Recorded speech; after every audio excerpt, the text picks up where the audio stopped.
这两个人好生眼熟，是不是在哪儿见过？主子，这两个就是那日在客栈里调戏世淑姑娘的人，其中那个领头的把总还被主子教训过。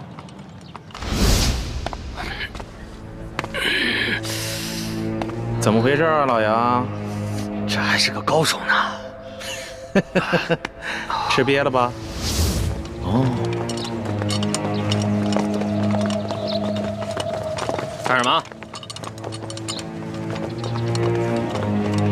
我问你干什么？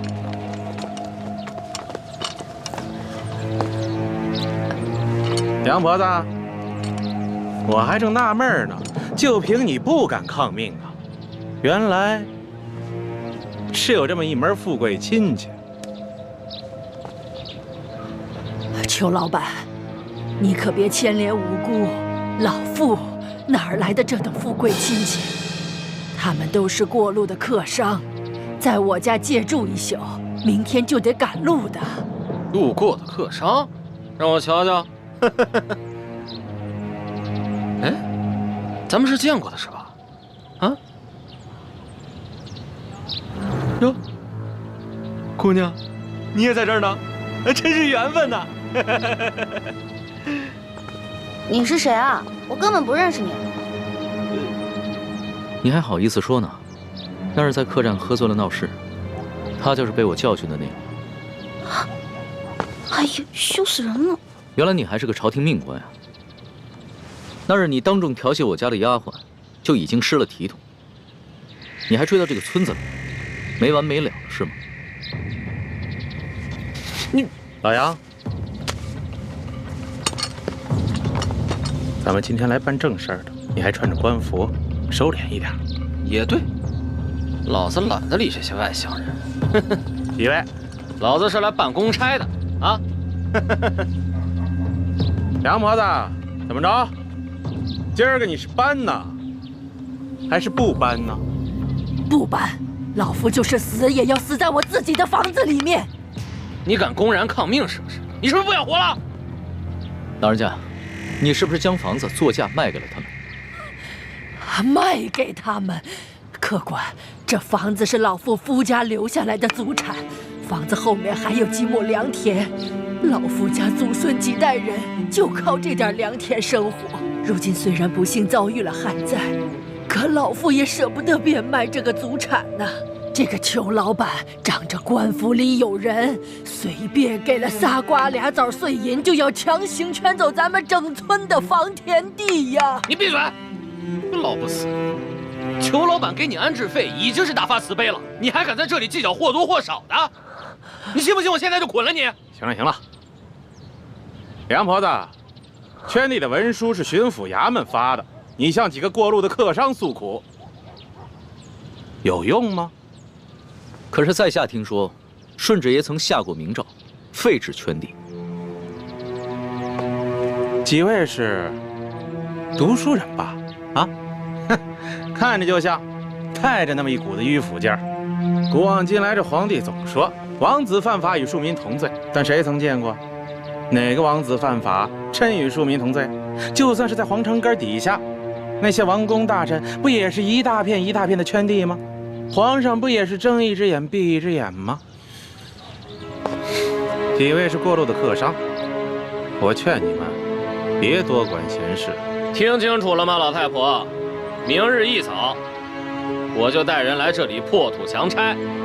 届时你还没搬走的话，那我就把你埋在这破房子里。老夫就在这儿等着你们，我就是死也要死在我自己的老宅子里面。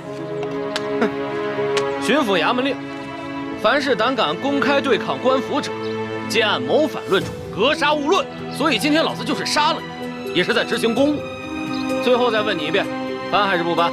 不搬。那明白了。你既然铁了心不搬了，那也好。那你今天晚上就吃得饱饱的，免得明天做个饿死鬼啊！呸！看什么看？小心我把你双眼给挖出来！哟，瞧瞧，富商家的丫鬟都不一样，脾气这么大，挖我眼珠子？来来，挖，退下！干什么？真想打架呀？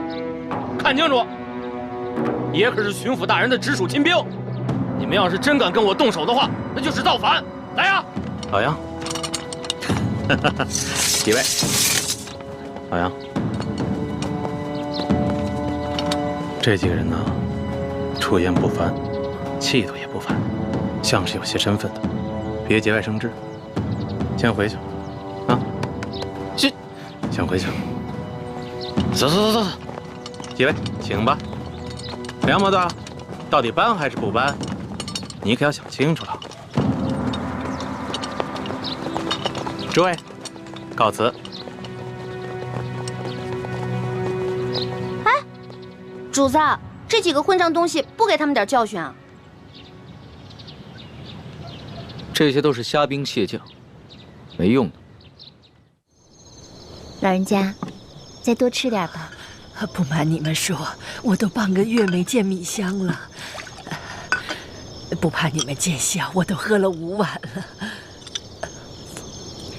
老人家，听说这山西旱情已经惊动了朝廷，朝廷也已经拨了大批的赈灾物资，你们都没有分到吗？赈灾物资？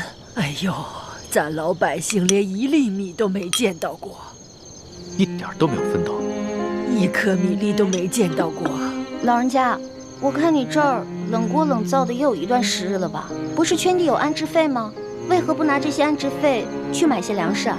别提安置费了，姑娘啊，不瞒你们说，就我们这样的地，按理来说，好歹1亩也值4、5两银子，可是上面他们只肯给1两啊，而且层层盘剥下来，有些关系的，运气好的也只能拿到几钱呢。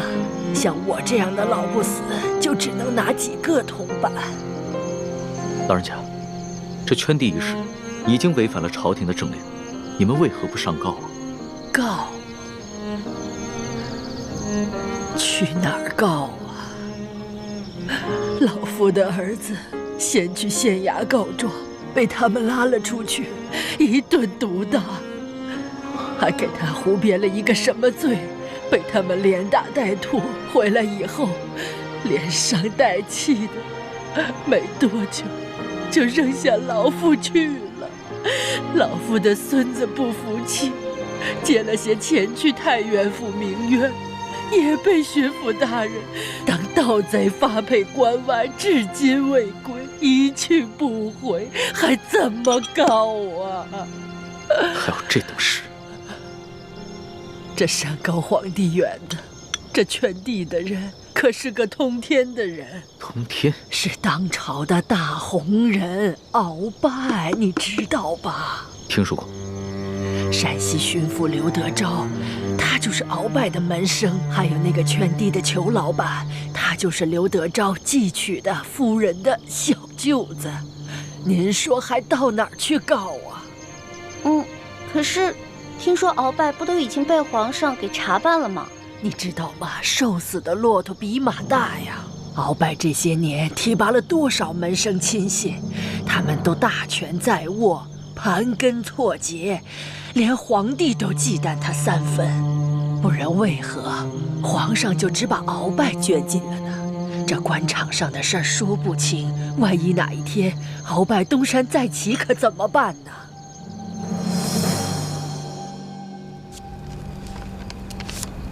好了，主子，今天的见闻全都记下了。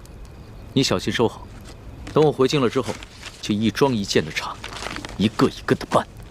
主子，消消气，今天晚饭都没有吃，保重龙体要紧啊。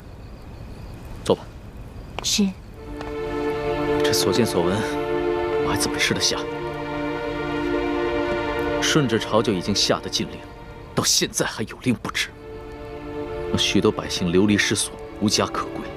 最重要的是，他们还敢鲸吞朝廷的赈灾粮款。你爹爹的密奏，所言非虚啊。主子，那咱们可得小心了。听说这山西官场，鳌拜残存的势力不可小觑，他们掌握的地方官兵足有上万。万一他们知道了主子在微服私访，起了歹心，可了不得。小不忍则乱大谋，只能暂且忍着了。可是，他们明早就要来强拆了，这些百姓们该怎么办？那个叫杨八狗的，还有刘德昭新老婆的那个小舅子裘贵吧，他们一个个都是心狠手辣的角色。如果咱们一走，那几户宁死不搬的村民不得被他们活活给弄死啊？不会吧？这村子里还有几户人家，10几口人，我不相信他们敢全都杀了。主子还别不信，我在山东行医的时候也遇到过类似的事情，也是有几户村民不肯搬迁，那圈地的是鳌拜府上管家的表弟，直接派人在半夜里放了火，却推说是他们自己不慎烧了房子。那几户家人当中，有几个性子烈的，想要上京告御状，却在半路上被一伙身份不明的歹人给杀了，案件至今未破。啊，老奴老家也发生过这样的事情。那不搬的一家5口被灭门，却推说是得了瘟疫，其余人也都是敢怒不敢言。那怎么办呀？咱们可得救救他们呀，不然咱们走了，这些老百姓不得被那些豺狼给吃了？可现在书见伤势危急，我必须尽快赶过去看一看，听他详细汇报山西官场的情况。只有掌握了足够的证据，才能把这些豺狼一网打尽。那我们就眼睁睁看着这些豺狼把人给吃了吗？哎，石树姑娘，现在主子的安危是最重要的。这俗话说得好，强龙不压地头蛇。主子您的身份是万万不可暴露的。这样吧，待会儿我们进村查一下，然后再做打算。这，哎，主子，您瞧，那户人家好像有人哎，你听，他们好像刚生完孩子。只可惜，明天一早就得拖家带口背井离乡。可怜的孩子。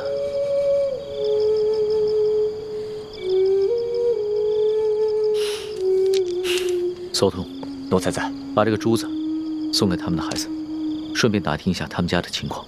这。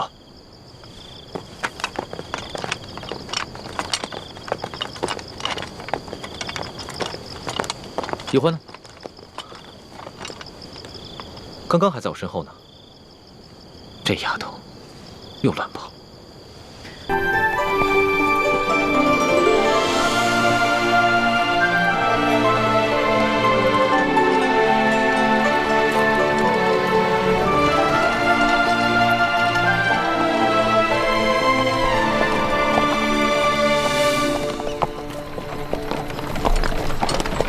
这雪嬷嬷昨晚还好好的，怎么一下子就病了？其实昨天白日里，雪嬷嬷就有些不舒服，她只是在硬撑着，没敢禀报主子。臣妾已经拜托那些村民照顾她，想来养上几日也就没事了。只是她这一病啊，你就没人伺候。主子能够恩准臣妾出宫省亲，已经是对臣妾格外开恩了。这些小事情，臣妾自能克服。还是你省心，不像某些人，就知道给我添乱。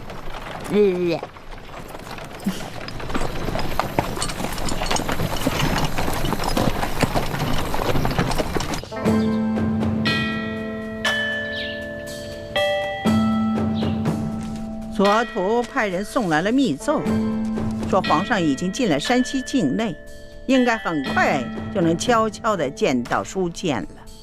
这是皇上第1次微服出京，只愿皇上能托皇祖母的福，顺顺利利、平平安安的就好。玄烨他是爱新觉罗的子孙，他若是只在紫禁城的方寸之间长大，他怎么能够管好这万里江山？让他出去历练历练也好啊。纵然会有一些波折意外，但皇上乃天子之命，也必定能化险为夷。皇后不必太过担忧。妾身别的倒不担忧，只是不放心这李氏兄妹2人。你放心吧，哀家再三的嘱咐索图和李德福，让他们盯牢了李氏兄妹。况且李氏兄妹若要真的有图谋不轨，那在这宫里头早就应该下手了。既然他们没有异常举动，就说明他们的目标并不是暗害皇上，此次山西之行，也能让皇上和我们大家都能看清楚，这李氏兄妹值不值得信任。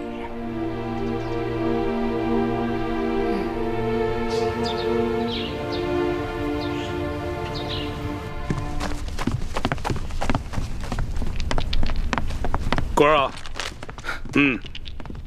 杨八总找着了。找着了。哼，不管他说出什么理由，先拖出去给我打50军棍。此风不可长啊！居然敢不声不响的玩失踪，这以后这对我还怎么办？还军什么棍呢？人是找着了，在一棵杨树底下埋着呢。死了，死了，肋骨断了几根，而且被一箭穿心。我纳闷呢，淮阳村的10几个村民没这个能耐啊，除非是那几个外地来的客商，他们带了一群保镖，而且个个身手不凡。二公子，这钦差大人迟迟不来，难道咱们就一直在这傻等吗？时常有人在皇上面前进谗，说我们平西王府的人居功自傲，不把朝廷放在眼里。眼下出了这么大的事，皇上又特命钦差来此查案，我等自然应该恭敬些，以免落人口实才是。二公子，如此维护平西王府的声誉，若是让王爷知道了，一定会非常欣慰的。我只是在做我的分内之事，我父王知不知道，都不重要。所以说，王爷的这几个儿子里，就属二公子最为仁厚。吴公子，钦差大人还没有来吗？应该快了吧？那我们兄妹二人可需要回避一下。那倒不必，二位都是我吴应期的朋友，刻意回避当然不需要。但是，如果二位不习惯接待朝廷要员的一些繁文缛节，当然也可便宜行事。待我事情处理完毕之后，再与二位一同上京。那我们多一事不如少一事，不如我们就留在自己房里吧。也好，那就随姑娘的意。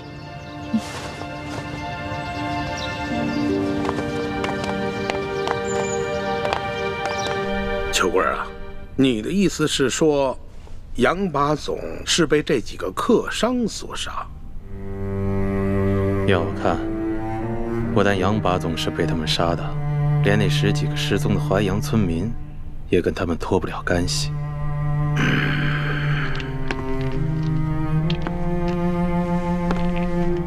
老爷，我看这几个客商身份可疑，行踪诡异，您是不是得派人去查一查，他们究竟从何处入我山西境内，又去往何处，有什么来头？香娥，卑职在，此事就交由你去办。卑职遵命。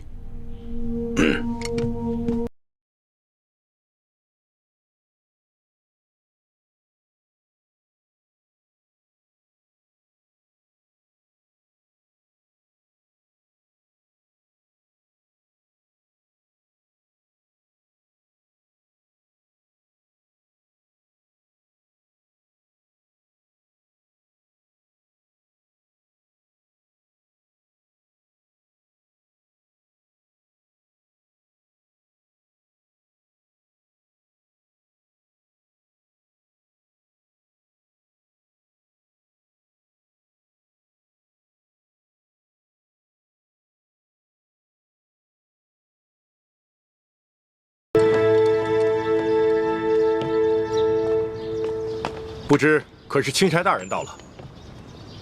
正是。二位是？卑职乃平西王麾下副将石青红。这位是我家二公子。你说的不错，这位就是钦差大人，姓龙，龙大人。吴应期参见钦差大人，大人辛苦了。二公子果然是风神如玉，真是一表人才啊！是，虎父无犬子啊！钦差大人过奖了。啊，对了，二公子，这皇上特意命我悄悄护送丽嫔出宫探望舒大人。吴应期拜见丽嫔娘娘。免礼。此事切勿声张，就我们几个人知道。卑职明白。舒大人现在的情况怎么样了？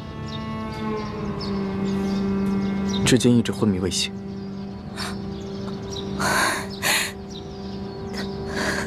丽嫔娘娘，别伤心了，说不定等会儿舒大人见到娘娘，就会醒过来了。秋官啊，你说这几个村民怎么会无缘无故的失踪了呢？而且这些剩下的村民皆是一些老弱病残，你说他们都去了哪儿了呢？要说他们杀了杨把总，是因为杨把总调戏了那个客商的婢女，他们失手杀人再埋尸，这说得过去。可是为什么要带走那10几个村民呢？这不合乎情理啊！难不成他们是想将这些村民留作证人，将来去京城告御状不成？有这个可能。华阳村的梁老婆子一直都是个刺儿头。哎，你想啊，他儿子告状被咱们给弄死了，他孙子接着告，咱们给他发配关外，他能跟咱们善罢甘休吗？而且就这么巧，那几个客商就投宿在他家里，他肯定没少说咱们的坏话。说，还有脸说？消消气。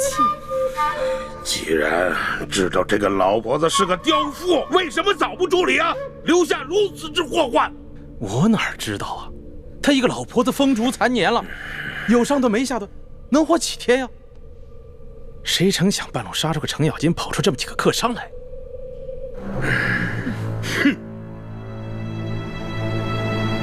听密报说，这收件前1个月以前，曾向皇上上了一道密折，举报我和整个山西官场的官员。当时皇上忙于敖中堂的事情，所以将此密折留中未发。现在敖中堂已经被皇上给捐尽了，看来这皇上可以腾出手来，有时间整顿吏治了。难不成那几个神秘的客商是来自京城的密使？什么意思啊？什么意思啊？来干什么来了啊？你慌什么？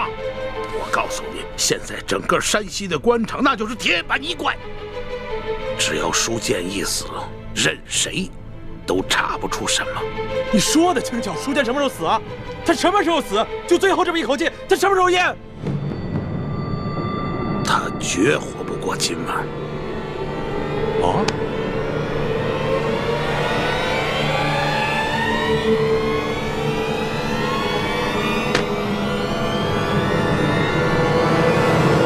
龙大人，您陪着丽嫔娘娘先去探望舒大人，卑职带着手下把这驿馆里里外外都搜查一遍，布置好安防。好，去吧。这，走。丽嫔娘娘，龙大人，这边请。娘娘。二公子，刚刚我家老爷醒过来了。他们真是皇恩浩荡啊！这丽嫔娘娘和钦差大人一过来，舒大人就醒了。看来真是被本钦差给说对了，舒大人一定是知道丽嫔娘娘要来探望他，激起了他的求生欲望，所以他就醒了。多谢大人吉言，这都是托了皇上的福。二公子，那就请带路吧。是。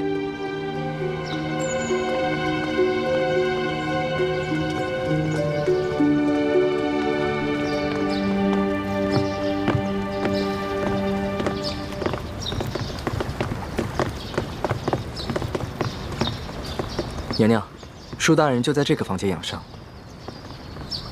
哦，对了，皇上有一封密诏要我单独交给舒大人，有劳二公子先行回避一下。啊，好，那我等告退了。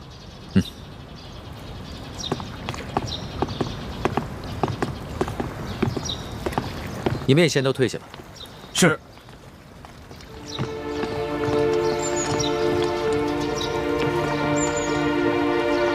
李欢，你们3个就先在门口候着吧。好，这婉欣，等会儿见到你爹，一定要控制住自己的情绪，千万不能太过激动或者悲伤，要不然的话，很可能会刺激到你爹。这样的话，他的伤势很可能会更加严重。是，臣妾遵旨。进去吧。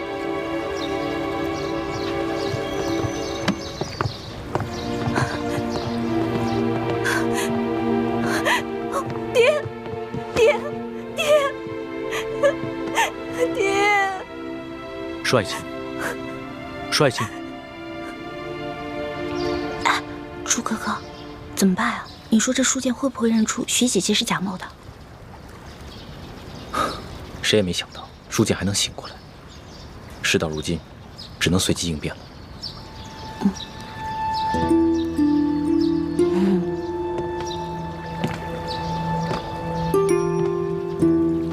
你们两个在悄悄商量什么？什么都没说。我明明看见你们两个在悄悄商。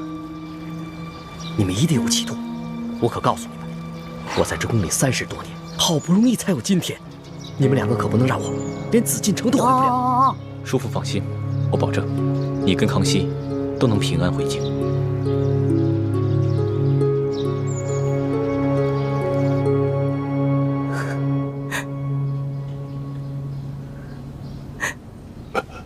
皇上，先别急着起来，安心躺着。帅庆，不仅朕来看你了，你看看，还有谁一起来了？爹，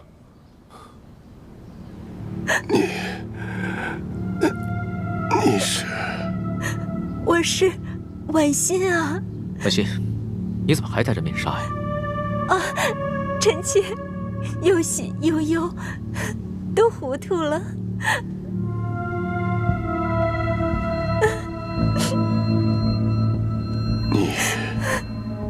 你是婉心？真的是婉心？你怎么来了？帅庆，朕知道你只有这么一个女儿，所以啊，朕特意带她来一同探望你。临出宫前啊，朕已经封婉心为丽嫔了，入主永和宫。谢主隆恩。婉心啊，你既然封了嫔，你就是爹的主子了。从今天开始，不要再来看爹了，要好好的伺候皇上。婉心啊，你忘了刚刚朕怎么跟你说的？别老顾着哭啊！皇上，臣妾忍不住了，臣妾忍不住。行了，那你先去一边，稳定稳定心思。朕先和你爹说几句话。是。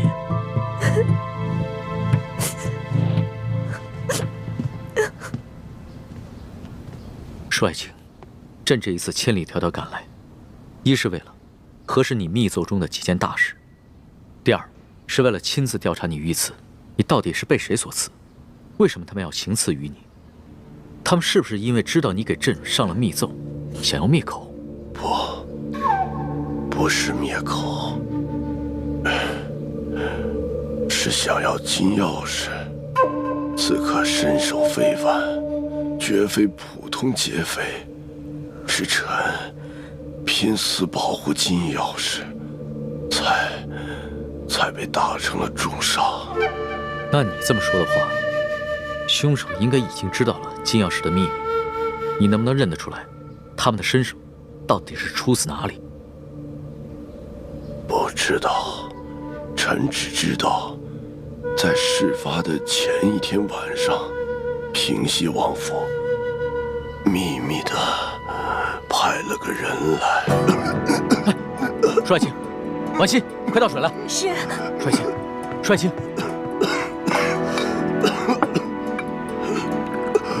帅庆，你先缓过这口气再说。爹，来，喝口水来，小心。再来一口。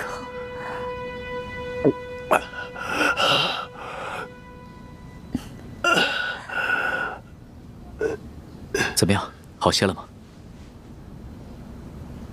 你刚刚说的平西王，平西王派谁来？派他来做什么？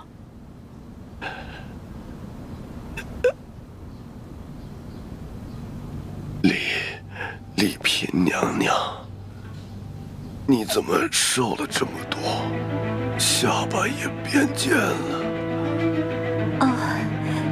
爹，女儿是思念您啊。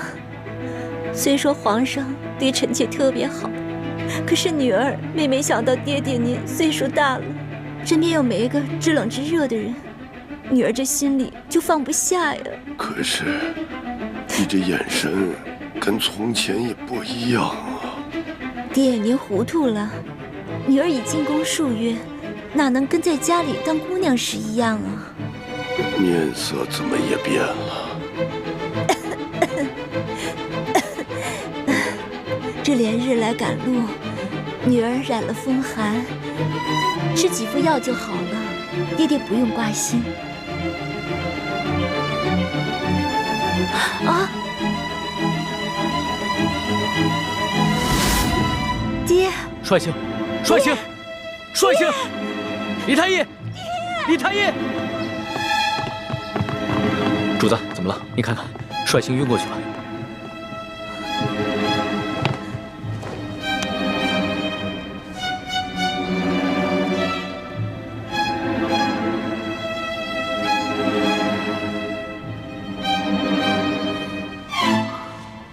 主子，舒大人的脉象很不好，只怕随时都可能。啊！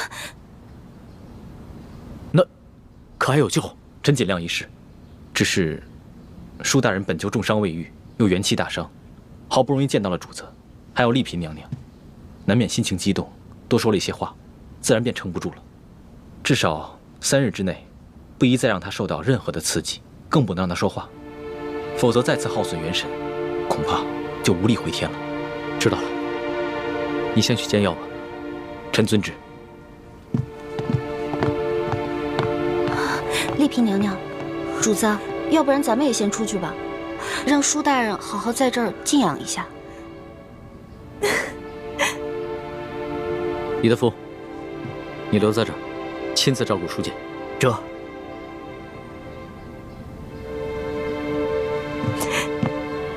走吧。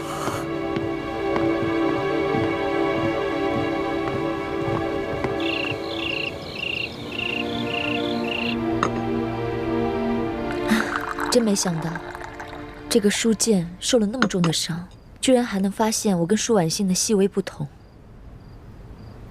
多亏我在他的水里下了迷魂药，把舒剑迷晕了。婉欣，快到文水了。是。帅气，帅气。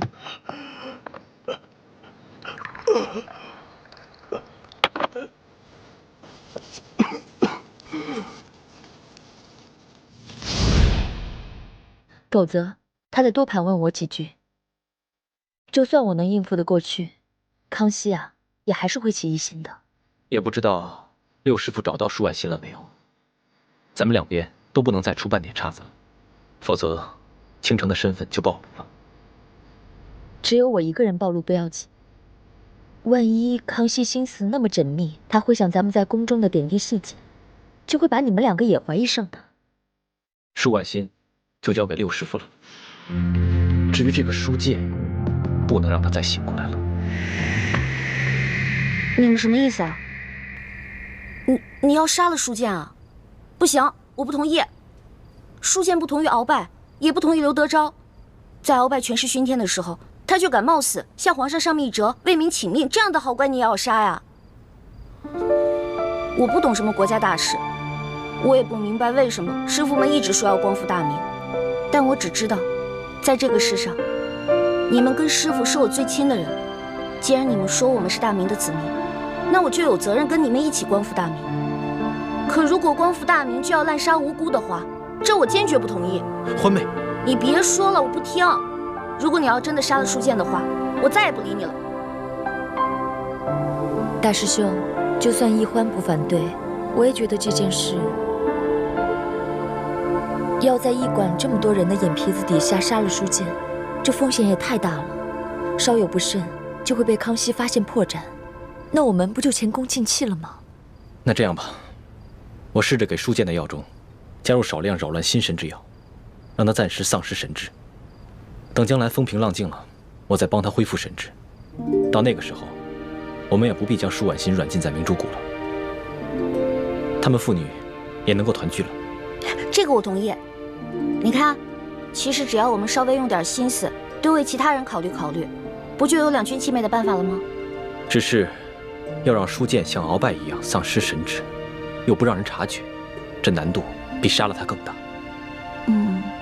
但是为了不让你失望，我愿意冒险一试。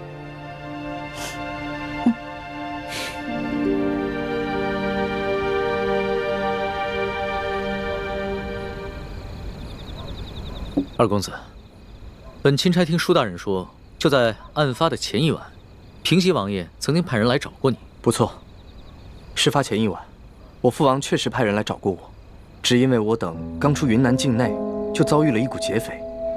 不仅我父王进贡的一些云南特产，还有一些值钱的财物，全都被劫匪给劫走了。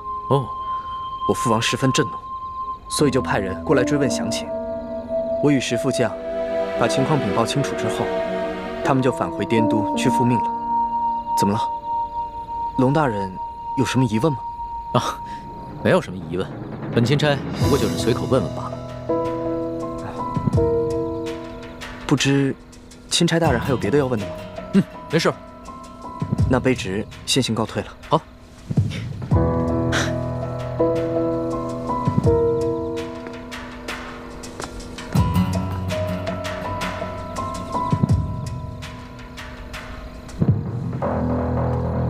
这吴应奇遇到舒剑之前，确实遭遇过劫匪，他们也向朝廷禀报过，所以我才会派舒剑护送他们进京。只是这平西王派人来，难道真的只是为了一些无关紧要的财宝吗？你怎么看？主子，您是不是怀疑这刺杀舒总兵的刺客和平西王有关？可是，如果这平西王早就知道这金钥匙的秘密，那何必先派自己的儿子把金钥匙送往京城，然后再派人半路去抢劫呢？那你觉得谁的嫌疑最大？奴才以为，这刘德昭可是鳌拜一手提拔的，鳌拜老奸巨猾，他会不会假意向皇上禀告这金钥匙的秘密，然后暗地里又派人悄悄地来劫呢？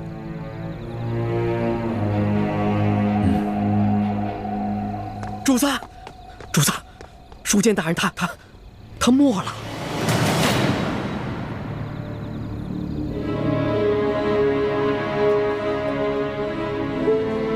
奴才一直听从主子的吩咐，守在舒剑大人的房门外，就连一只苍蝇也不让飞进去。可是刚半夜的时候，奴才就腹内疼痛，我等不及换班的人来，就去了趟茅厕，前后才一盏茶的功夫。等我回来，舒大人他就……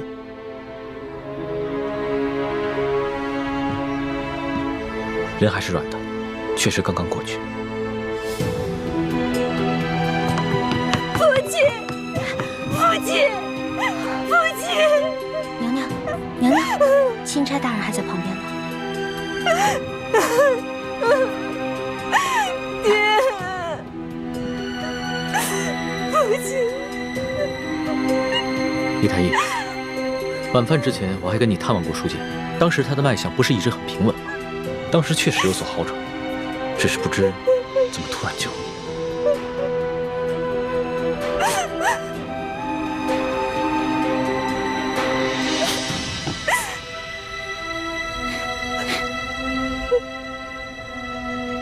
怎么了？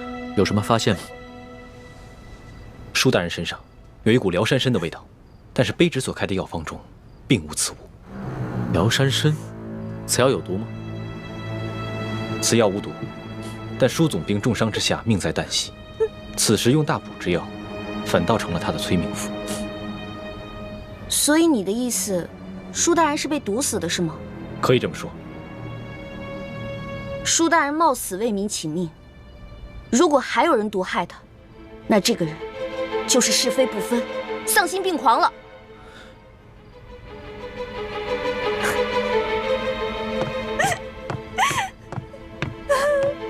主子，卑职已将这驿馆里的所有人等全部都拘押起来了。好，你先分别询问，只要是有可疑的人，全部都带到大厅来，待会儿我亲自审问。这。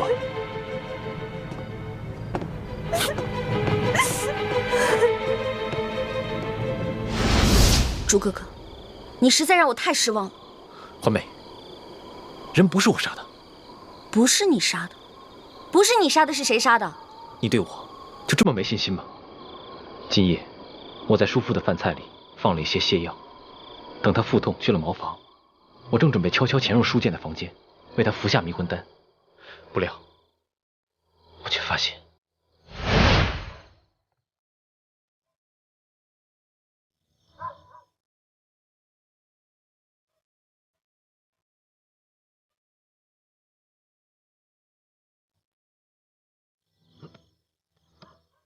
哦，肚子怎么这么疼啊？咱家换班的人怎么还不来呀？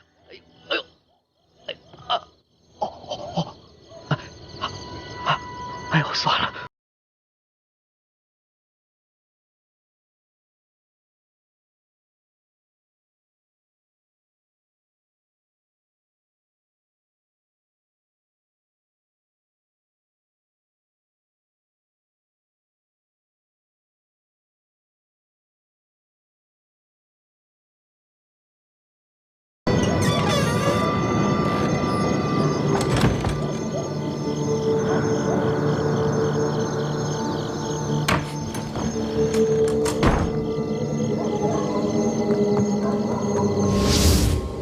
你是说有人抢在你之前杀了书剑？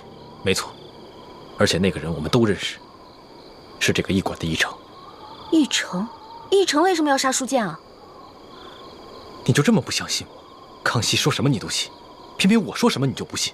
不是，朱哥哥，你先别生气啊。现在听你这么一说，我心里的石头落地了。知道吗？如果你为了光复大明，变成了心狠手辣、不择手段的人，那样我会很难过、很失望的。你放心，光复大明是我一生的责任，我无法逃避，只能全力以赴。但是在我心里，永远把你放在最重要的位置。你的朱哥哥宁愿死，也绝不会让你失望，让你憎恨。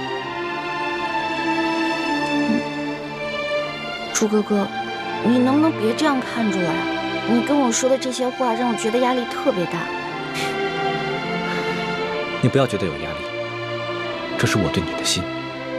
至于你对我的心，都听凭你的意愿，我绝不勉强。你说那个驿丞为什么要杀书剑啊？早不杀晚不杀，偏偏这个时候杀他。我也不知道。康熙已经命索额图挨个审问所有的人。我虽然没有办法出面拆穿驿丞，但这个小小的驿馆早就被索额图所带领的大内侍卫在暗中包围，外人根本无法进入。要想查出在夜间行迹可疑之人，并非难事。糟了，这樊姐姐、叶哥哥还在驿馆当中呢，他们会不会被索额图当成疑凶啊？小师妹，我们没事，放心吧。叶哥哥，没事就好。小师妹，大师兄，我们又见面了。叶师弟，你送给欢妹的金手镯很好看，我替她谢谢你。我本来想让她把那手镯戴上，好歹别辜负了你一片心意，但她自己不愿意戴，所以……叶哥哥，我现在的身份是钦差大臣的丫鬟，所以我身上不能带贵重的东西。不过你放心吧，我把那个金手镯已经好好的收藏起来了。不戴就不戴吧，收好就行了。大师兄，索额图已经找我们问过话了，有吴应奇作保，他也不敢为难我们。那就好。如果不出所料的话，康熙应该很快就会查出是驿丞下的毒。不，真正毒死书剑的不是驿丞。书剑伤情好转，肯定是吴应奇和石青红不愿意看到的。而正巧师姐的房间就在石青红和吴应奇的对面，所以今天晚上我也让师姐多留意一点他们那边的动静。我一直观察着对面的房间，结果发现石青红悄悄从房间溜去。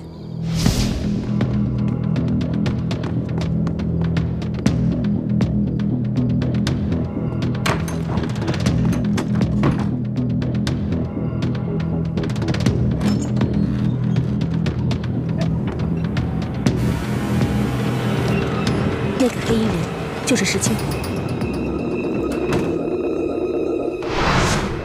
难道今晚潜入书剑房间的，除了我跟奕成，还有石青红？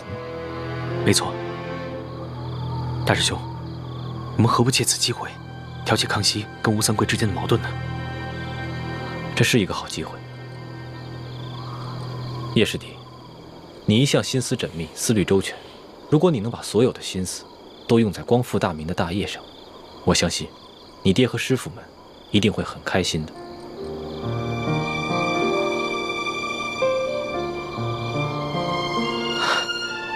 我知道了，大师兄，我一定会抛弃杂念，一心光复大明大业。好，但愿你能说到做到。啊，此处不是说话之地。索额图已经将驿馆的人通通绑起来，等着康熙亲自审问了。我和叶师弟也得赶紧先回房间了，你们也快点去听审吧。好，注意安全。走，注意安全啊！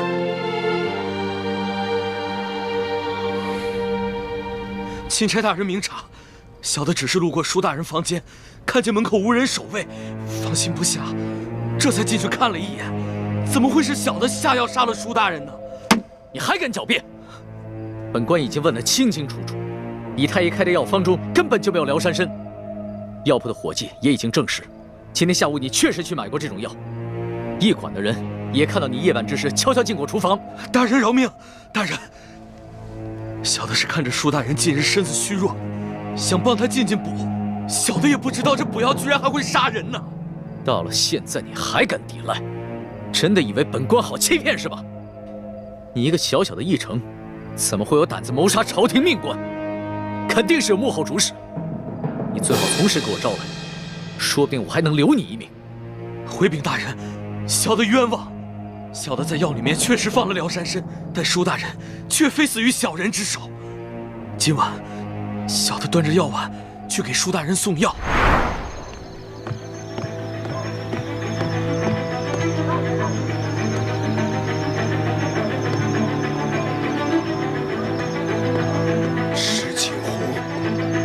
是你！真正的凶手跟小人一样，是用辽山参杀人。小的听见舒大人在临死之前亲口喊出了真凶的名字，就是石青红。混账！你血口喷人！钦差大人，卑职今天晚上一直在二公子房间陪二公子下棋，这一点，二公子可以为卑职作证。不错，钦差大人。今晚石青红一直在我屋里与我对弈，直到听到舒大人身故的消息，我们俩才一起出来。钦差大人，此事非同小可。石青红是卑职的人，此事可是牵涉到平西王府的清誉。我父王历来是效忠朝廷，效忠皇上，我吴应奇也是深受我父王的教诲，对朝廷对皇上，那是忠心不二。还望钦差大人明察。二公子请坐吧。这点本官自有主张。石青红，你既是整晚都与二公子待在一起，那可有别人作证啊？房中并无他人。房间既无他人，那谁知道你是不是在包庇他呢？这位姑娘，似乎对吴某有些敌意。休得无礼！这平西王乃是国之栋梁，朝中良臣，不可无端猜测。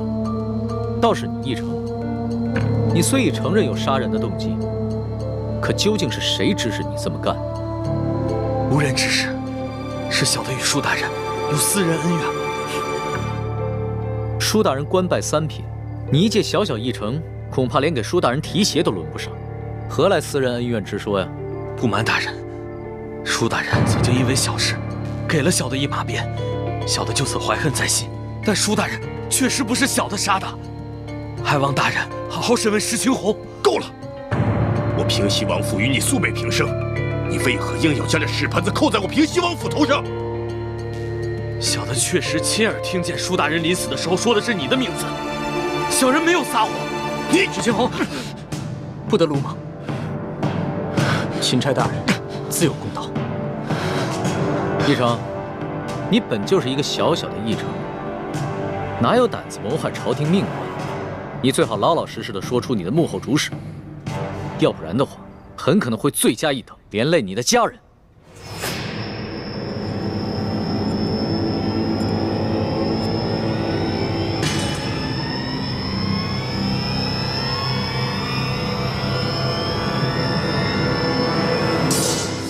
大人，小的是受人所指，可小的不能告诉你，否则小的家人就都没命了。小的有罪，可他们是无辜的。大人，就让小的以死谢罪吧。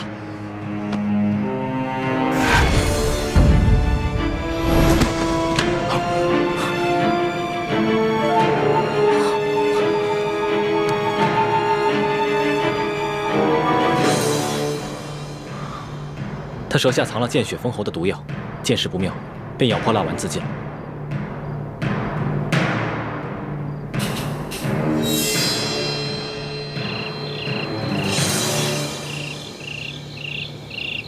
今天晚上我看见的人是义成，但是抢在义成前面的是石青红。看来想对书剑不利的，应该有3路人马。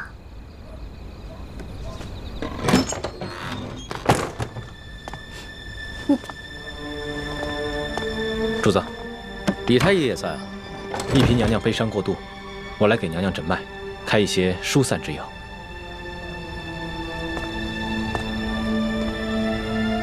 婉心啊，你不要太过伤心了。你爹虽然去了，但是我会照顾你一辈子的。至于你爹的后事，你要是有什么想法，就尽管提出来。臣妾是没侥幸，一切但凭主子裁夺。行。那我决定明日一早就护送你爹的灵柩回太原府。虽然这宫里规定，这后宫的嫔妃不能因为娘家的丧事披麻戴孝，但是这是宫外，朕特许你穿素衣，以尽孝道。等回了宫以后，朕再追封你爹为从一品，以慰你爹的在天之灵。谢主子隆恩。哎，龙小弟，你可得为娘娘的爹报仇才是。这个义成说的石青红，可是吴应琪身边的贴身侍卫。小声点，小心隔墙有耳。哦，我也怀疑这个人是吴三桂，只是此人极其奸诈狡猾，很有可能在鳌拜身边埋伏了奸细。说不定他送出金钥匙以后，才知道金钥匙的底细，再派人追回也是极有可能的。只不过吴三桂兵强马壮，雄霸一方，我暂时不想打草惊蛇。哦，怪不得主子要替他敷衍过去呢。这鳌拜的余党和吴三桂，都是我的心头大患。可是这重症不可用急药啊。主子，这舒总兵之死，还有山西的贪腐窝案，可不是一时半会儿能够查清楚的。这为了安全起见，不如主子您早些回京吧，然后由奴才陪着丽嫔娘娘一起护送舒总兵的灵柩返乡，可好啊？索大人所言极是，主子还是早点回京吧。行了，我知道你们担心我的安危，但是这次出宫以来，所见到的事情简直闻所未闻，纸上得来终觉浅。我还是想在这山西多待几天，多体察一下民情。可是主子，现在这情况实在是太复杂了，这万一出现什么意外，奴才怕是担当不起啊。身为天子，最大的威胁不是一些宵小之徒的暗杀，而是没有能力治理好这个国家，让百姓天天盼着你死。我不可能一辈子都待在深宫里面，仅凭折子来治理天下。虽然在这儿体察民情会冒一些风险，但是既是值得，也是应当。龙小弟，说得好，我支持你。以后无论你做出什么决定，我这个老大都会拼命保护你的。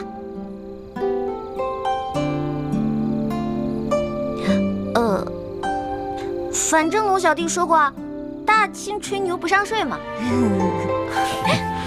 老大，你虽然力有不逮，但其心可嘉。你这份情我领了。主子，通宵审案，这天都快亮了，主子还是早点休息吧，保重龙体要紧。我哪还睡得着啊？天一亮，我们就出发吧。这，钦差大人，今天一早，石青红就去了那个义成的家，听其邻居讲，就在前几日，巡抚衙门的捕头在其家搜出一箱赃银，目前他的妻儿老小全都入狱了。本钦差明白了，多谢二公子。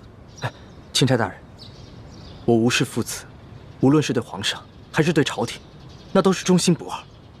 还望钦差大人回到宫中，在皇上面前多多美言。啊，那是自然。只不过这未被盗的永历帝遗物，就有了二公子继续送往京城。咱们就此别过，后会有期。后会有期。大人，请上马。撤！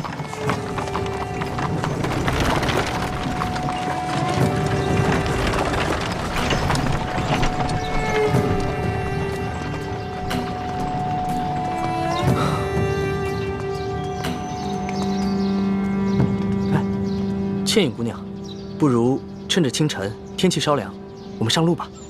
好。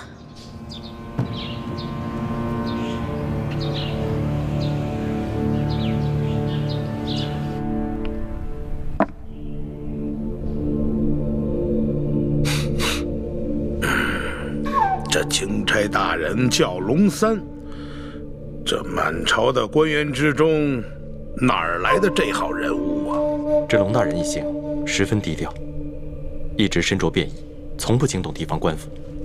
一入驿馆，便屏退左右，要与书剑密谈。书剑因伤，未说几句便昏迷过去。义成原想在夜里投毒，结果了书剑，可没想到被平西王府的人抢了先。龙大人不敢得罪平西王，所以就把责任全都推给了义成，逼着他说出幕后的主使。哼，这不是自己给自己找麻烦吗？啊！本来这书剑御赐与我们没有一文钱的关系呀。本想着这次可以除却我这眼中钉，现在可倒好，这屎盆子全都扣到咱们自己脑袋上了。大人，义成知道自己把事情办砸了，怕连累妻儿老小，已经服毒自尽，并未供出大人。我告诉你，若是此事深查的话，那还查不出来这义成的一家老小是咱们抓的？这龙大人一看还不明白？现在急也没什么用了。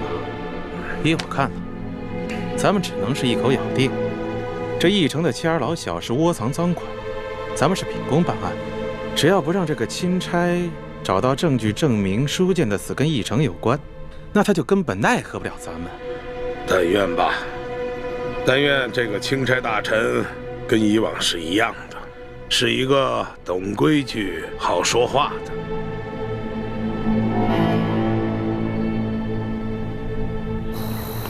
这吴应奇的反应还挺快，他连夜派石青红去这个义成家里查探。据他的意思，这个义成应该是受了山西巡抚刘德昭的胁迫，所以才会铤而走险，毒害书剑。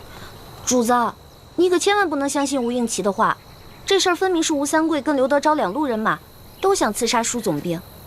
这刘德昭想杀舒总兵，肯定是认为舒总兵手里有他的什么把柄，而劫走金钥匙刺杀舒总兵的人，肯定就是吴三桂那批人马了。放心吧，我心里有数。龙小弟，你一会儿别骑马了，骑马太辛苦，你还是上车来吧。那可不行，我现在的身份是钦差大臣，怎么可以跟丽嫔同坐一辆马车呢？再说了，这驿馆的风声闹得那么大，肯定已经传出去了。要是我的身份也暴露的话，那可就真的危险了。是啊，主子。哎，主子，您先喝口水吧。要不一会儿到了前面的集市，咱们再给您买辆马车。不用了，相比正在挨饿、流离失所的百姓，我这点苦算得了什么？拿去喝吧。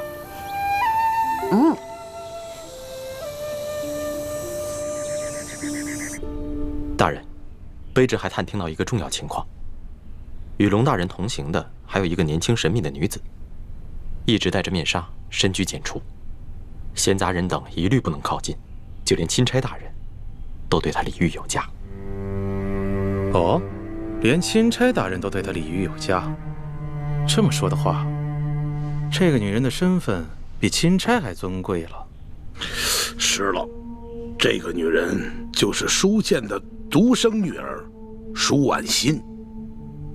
舒婉心，大人，舒婉心不是前几个月选秀进宫了吗？我听说这个舒婉心刚一进宫，就得到了皇上的圣宠，先是被封为了丽人，很快又被加封了丽嫔，现在她入主永和宫啊。所以说呀，这个龙大人对她礼敬有加，那也是说得通的。可依大清律令，后宫嫔妃若非伴驾，不得离京，违令者死罪。大清的律例是死的，但这个人是活的。这个皇上对这个舒建是宠爱有加，皇上见他危在旦夕，让龙大人悄悄地护送这个丽嫔出京看他的父亲，也不是没有这个可能的。大人，舒建的灵柩已被钦差大人他们护送回太原安葬，届时卑职以吊唁为名，亲自到舒府去查探，探清这个女子的身份究竟是不是舒婉心。这个舒婉心我虽然是没见过，但听别人提起过。听说这丫头外柔内刚，极有主见。她既然知道我们跟她爹是死对头，那现在舒建死了，她会跟咱们善罢甘休吗？她必定会逼着龙大人彻查舒建之死，咱们再使银子只怕就不灵了。那咱们就一不做二不休。这个丽嫔娘娘看见自己的父亲惨死，由于哀伤过度，香消玉殒，也不是不可以的嘛。大人，这丽嫔娘娘不过一介弱女子，就算她再恨大人，这后宫不能干政，她也不能把大人怎么样。大人何必要冒这个风险呢？我的孟护卫啊，你乃是一个江湖中人，所以说呢，这后宫之中权势的奥妙不是很明白。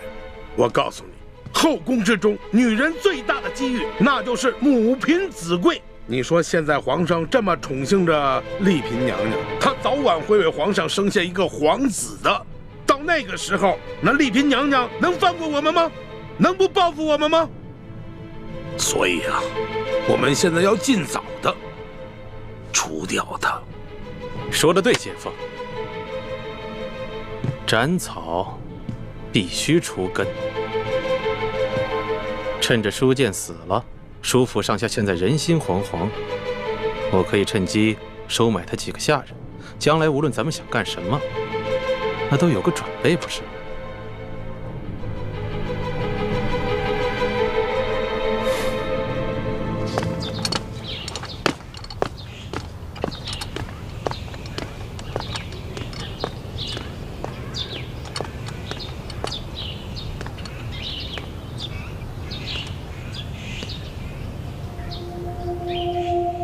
婉心，婉心，真的是你回来了吗？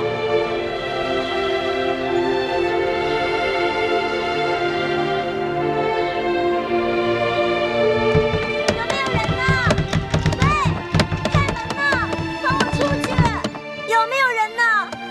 喂，有没有人呢？切，放我出去！还想出去？放我出去！喂，有没有人呢？放我出去！放我出去！快别哭喊了。咱们这庄园啊，地处郊外，整个庄园有上百亩地，都是咱们老爷的。你就算喊破喉咙也是无用。喂，你们老爷是谁呀？为何这样强抢民女？我们老爷姓裘，叫裘贵。裘贵？怎么听着这么耳熟啊？我们老爷乃是这山西商会的会长，是太原府的第一大粮商。去年，老爷的姐姐嫁给了巡抚大人，深受巡抚大人的宠爱。你说，你还能上哪儿喊冤去？哦，原来这个裘贵就是刘德昭的人。刘德昭是我爹爹的死对头，还好我刚才晕过去了，不曾说出自己的身份，不然不仅会连累我爹，而且还会被重新送进宫去，那样我就再也见不到我的孟哥哥了。姑娘，不瞒你说啊，我们也都是被裘老爷连哄带骗，甚至变相强抢来的。这刚一来啊，也是这样又哭又闹的，可是时间久了，慢慢的也就接受现实了。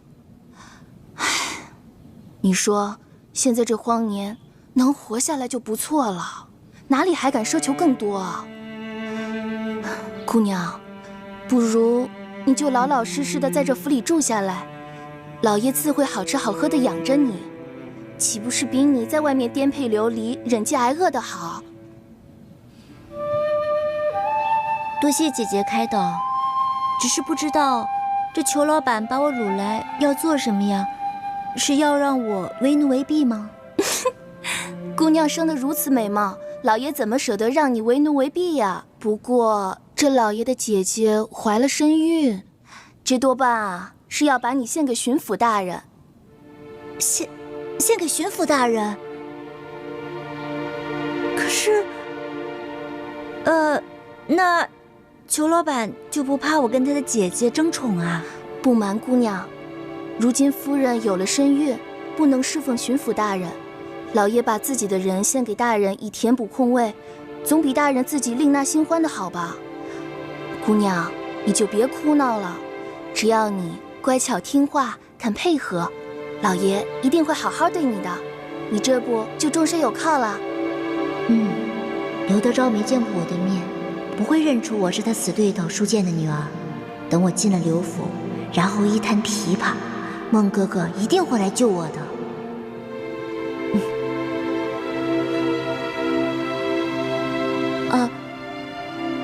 谢谢姐姐，我听你的劝，我会听裘老板的话，好好服侍巡抚大人的。这就对了，咱们女人嫁谁不是嫁？能嫁给巡抚大人，已经是天大的福分了。哎，对了，姑娘，你叫什么名字啊？我姓万，叫万苏。万苏，好，那姑娘你先坐下，我们吃点东西吧。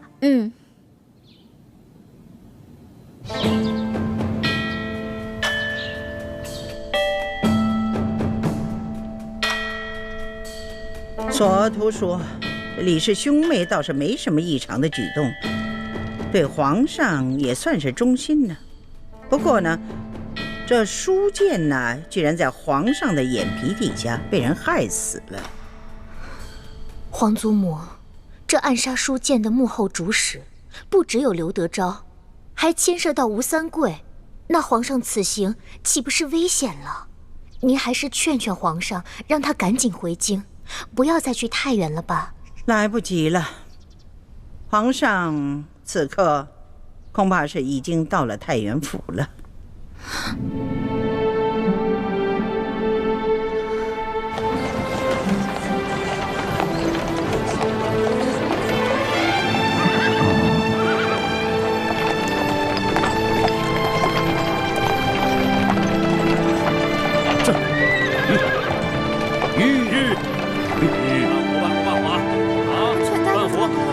这钱不够。老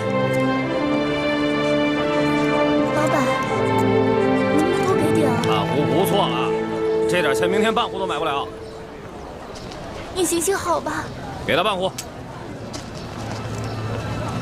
老板，你这钱不够。太原不是山西的首府吗？怎么这么萧条啊？全指着这点粮食吗？给他，给他。谢谢，谢谢老板。老板，行行好吧。有钱没钱，没钱滚蛋。老板，我已经5天没吃东西了。能买啊你？大姐，请问你们这是在做什么呀？买米啊！谢谢。买米？这城中只有这一家粮铺吗？为什么要排这么长的队伍啊？这位小兄弟啊，您是过路的外地人吗？难道您不知道这里遭遇了几10年不遇的旱灾？这我当然知道，只不过这朝廷不是已经调拨了赈灾粮吗？你们都没有领到吗？你还说朝廷的赈灾粮，我们一粒都没见到，只看到这米铺的米价，倒是翻了翻的往上翻跟头。吃不起饭了。老板，这儿的米怎么卖啊？你们那边不是有告示吗？自己看去。还要涨价呀？半壶，给他半壶。好嘞，半壶，后面跟上。买不买去？是啊，饭都吃不下去了。后面跟上，给他半壶。行了行了，走吧。米卖每斗2000钱。下一个。哎，接着点儿。老大，你什么时候下来？哎，你以前跑江湖的时候，这米卖什么价格？那要看是丰年还是小年了。如果是丰年的话，一升差不多每升约10到12钱，1斗是10升，所以差不多就是100到120。但如果是小年的话，收成不好，那价格会翻1倍，差不多每斗200到240钱。龙小弟，你知道2000钱意味着什么吗？不行不行，若在以往啊，能买头猪了。不行不行，走。主子，您先别着急啊，咱们还是先办完舒总兵的事儿吧。走，要买赶快啊！今天又不是这价了，快点啊！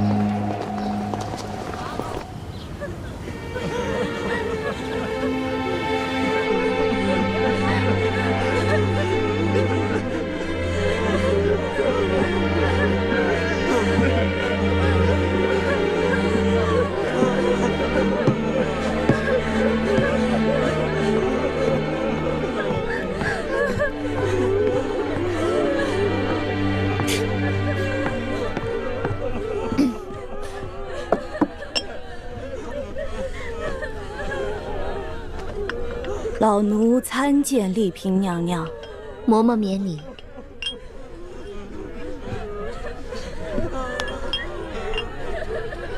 娘娘可要节哀，娘娘比之前在家里清瘦了许多，下巴都尖了。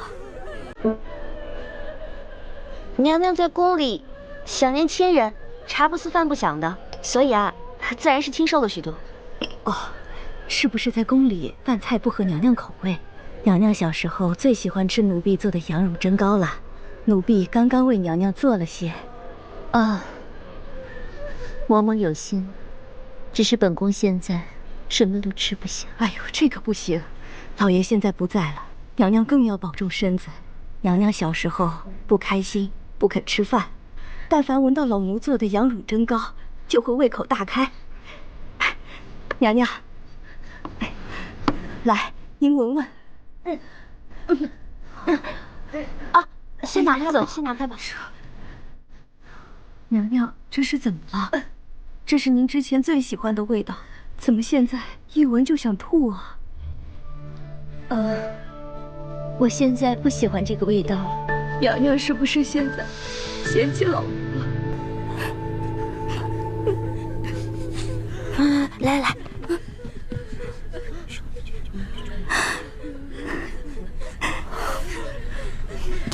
知道了吗？好，老奴明白，老奴明白。娘娘，您好生养养身子，奴才先告退了。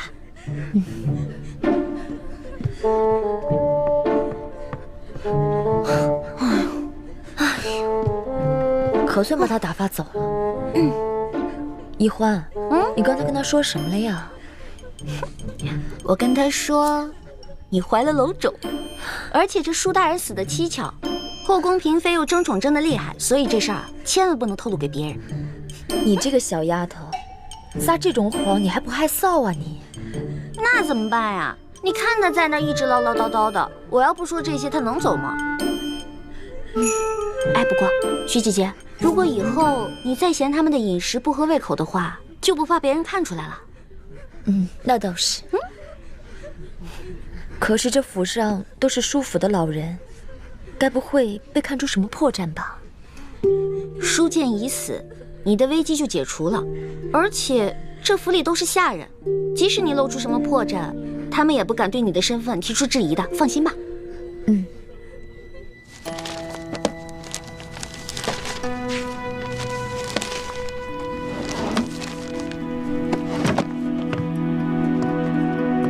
主子，整个书房已经翻了几遍了，没找到什么有价值的东西。主子，您瞧瞧，这些文稿，新的旧的，这样混杂在一起，这说明我们来之前已经被人翻弄过了。看来这舒府的下人也被刘德昭买通了，书剑留下的文稿都已经被清理过。主子要不要会一会以刘德昭为首的山西官员们？万万不可！主子，您要顾着自己的安危啊！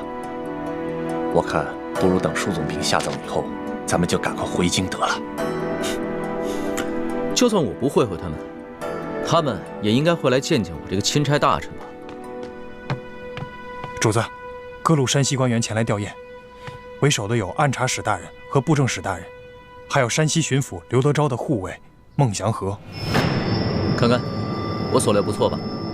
走吧，出去会他们。主子，那您可千万小心点，别让他们看出破绽来。放心吧，我刚亲政不久，这帮山西的地方官员还没见过我。是。